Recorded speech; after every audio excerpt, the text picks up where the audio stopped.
اهلا بيكم في فيديو جديد من سلسله فيديوهات توب 10 ويكلي ترند. في سلسله الحلقات دي بنتكلم على اعلى 10 نيتشات ممكن تصمم عليها الاسبوع اللي بتنزل فيه الحلقه. النهارده 4/8/2021 واتمنى من ربنا انك تعرف تحقق مبيعات على النيشات دي.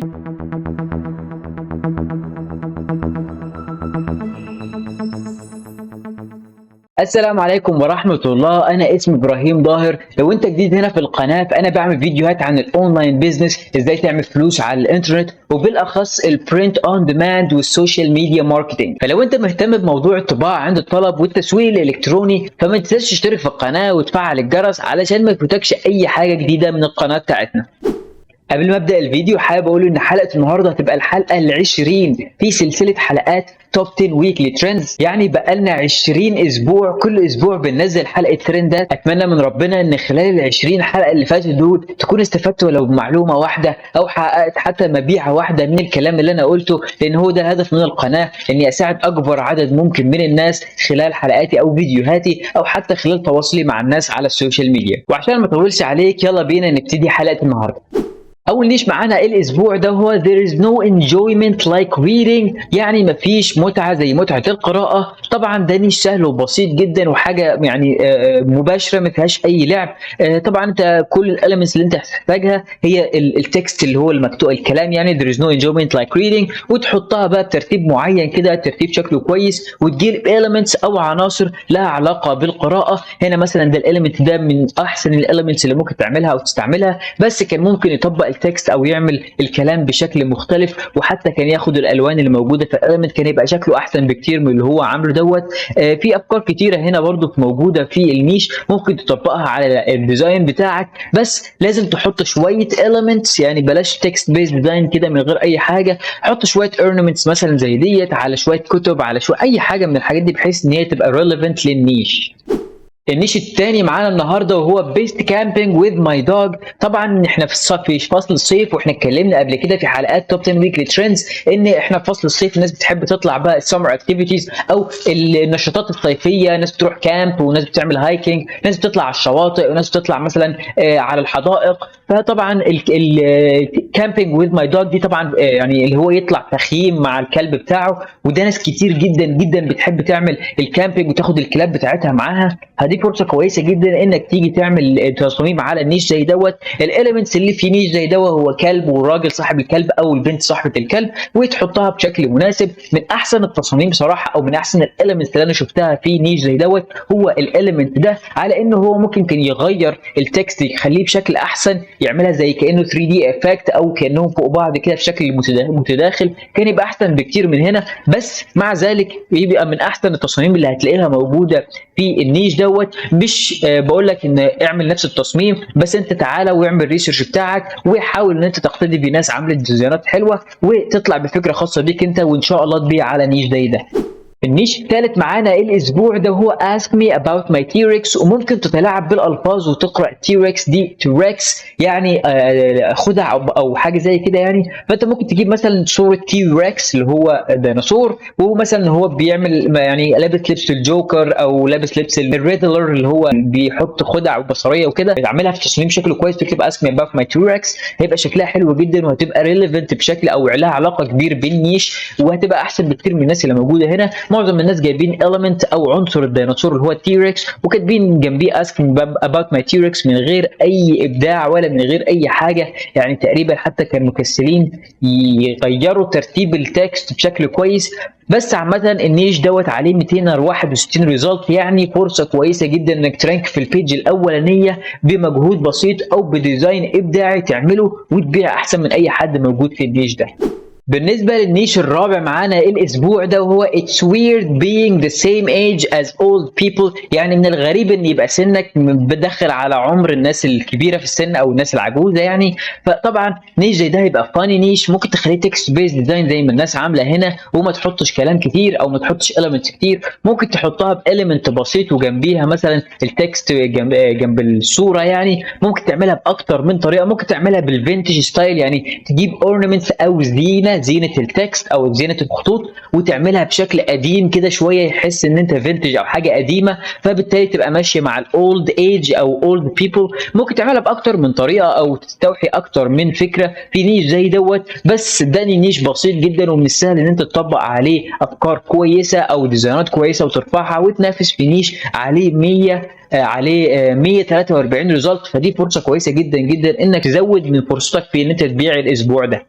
النيش الخامس معانا النهارده وهو all I need to know about life I learned from my cat، يعني كل اللي انا محتاج اتعلمه في الحياه اتعلمته من القطه بتاعتي. ده نيش عباره عن فاني نيش او مجال فاني يضحك، يعني ما فيهوش حاجه سيريس. طبعا انت كل اللي انت محتاجه element عن صوره قطه، وبما ان في learned يعني بتتعلم، فحاول انت تجيب مثلا قطه لابسه بدله، قطه لابسه مثلا كانها مدرس او مدرسه، تعمل حاجات مثلا element زي ده شكله هيبقى كويس جدا. ده بيستعمل في الستيكر. حاول تجيب خلفيه لو انت عايز تركز على تي شيرت تحط خلفيه. بس الاليمنتس خلي الاليمنتس اهتمام كبير جدا جدا مع نوع الخط اللي انت هتستعمله او الفونت اللي انت هتستعمله، لان معظم الناس عاملين فونت شكله صغير جدا مش واضح، والاليمنتس حتى شكلها مش كويس. بس لو جيت مثلا بصيت على ديزاين زي دوت، من احسن الديزاينات الالوان، نوع الخط، الاليمنتس، الحاجات اللي ناشرها في الخلفيه، كل حاجه مختارها باحترافيه، مخلي شكل الديزاين احترافي جدا وانت قاعد بتمشي كده. ده اللي يلفت انتباهك، ده اللي احنا بندور عليه، وده اللي لازم انت تتارجت عليه وانت بتعمل التصميم بتاعك. النيش السادس معانا النهارده وهو easily distracted by ducks. طبعا احنا اتكلمنا قبل كده في اكتر من حلقه على easy distracted by دوت. نيش كبير جدا، وكل ما يجي معاها حاجه في الناحيه الثانيه تكون مصب لاهتمام الناس، بتلاقي النيش ده بيرتفع بسرعه وبيبتدي يبيع. النيش دوت لسه جديد ونازل في الليست بتاعت الترندز، easy distracted by ducks اللي هي البط يعني. ففي ناس كتير بتحب الداكس وبتحب التصرفات بتاعت البط والصوت بتاع البط، فحاول ان انت تعمل ديزاين يكون شكله كويس. ده واحد من اكتر الديزاينات السيمبل، بل بالعكس من اكتر الديزاينات اللي انا من رايي هتبقى بتبيع في نيش زي دوت. جايب اليمنتس شكلها احترافي جدا، قصصها بشكل احترافي عشان ما يبقى حدش يعرف يقصها بنفس الطريقه، عامل ديستريس افكت او التقطيع اللي في الديزاين بشكل احترافي جدا. فنيش زي دوت او الديزاين زي ده هو اللي ممكن يبيع في نيش زي دوت. حاول ان انت تعمل حاجه في نفس المجال كده، لو حطيت خلفيه، لو حطيت مثلا ornaments، استعملت animated elements، مفيش فيها اي مشاكل. المهم انك تعمل حاجه انت عارف تعملها وفعلا تلفت انتباه الناس.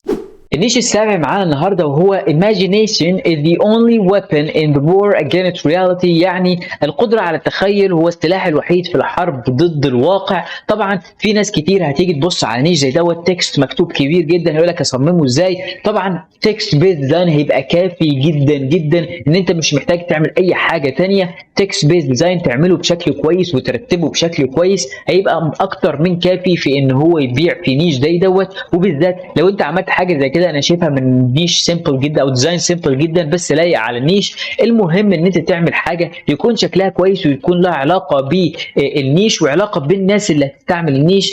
الهدف من النيش اللي هو الهروب من الواقع، والناس اللي مثلا عندها مشاكل في الحياه او عندها مثلا حياتها مش ماشيه مظبوط زي ما هم متوقعين، فبيهربوا من الواقع بالخيال او بالتخيل او بان هم يعملوا مثلا يلعبوا جيمز او يروحوا مثلا يقراوا كتاب او يطلعوا يقعدوا على القهوه، في ان هو يشغل دماغه او الايماجينيشن بتاعته علشان ما يفكرش في الواقع.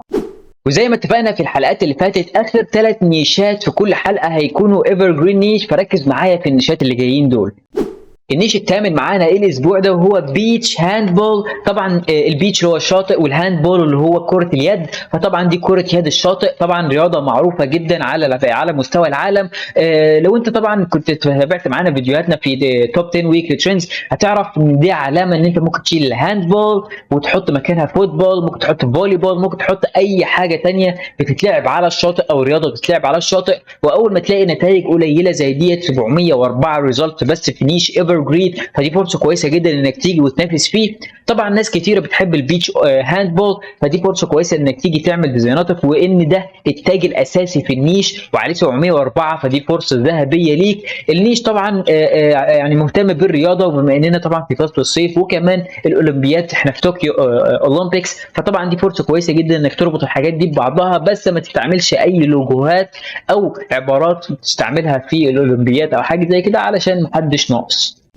النيش التاسع معانا الاسبوع ده وهو كيك ديكوريتنج، برضو ايفر جرين نيش. للي ما يعرفش الكيك ديكوريتنج ده، في بعض الناس بتجي تعمل كيك وتقعد تزين الكيكه بقى. الديكوريتنج اللي هي الزينه يعني، تقعد تزين الكيكه، ممكن تعمل اشكال بالكيكه، شخصيات كرتونيه، مثلا حيوانات او مثلا اشخاص بالكيكه، وبعد كده تقوم قاطعها، او حتى جمادات تليفون كمبيوتر بعد كده يقطعوها ويوزعوها. ودي كانت ترند كبير طالع في الفتره اللي فاتت. وفي ناس كتير مش بس كيك ديكوريتور يعني، مش هم اللي بيعملوا الكلام دوت، في ناس بتحب تتفرج على الكلام دوت. ممكن تكتب مثلا I'm not a cake decorator I just enjoy it. ممكن تعمل حاجات كتيره جدا. طبعا دوت برضو التاج الاساسي في النيش. طبعا هتفرع تحتيه كذا نيش او كذا عباره ممكن تستعملهم في الديزاين بتاعك. اعمل الريسيرش بتاعك واعمل التصميم بتاعك، وربنا يوفقك وتحقق فيه مبيعات.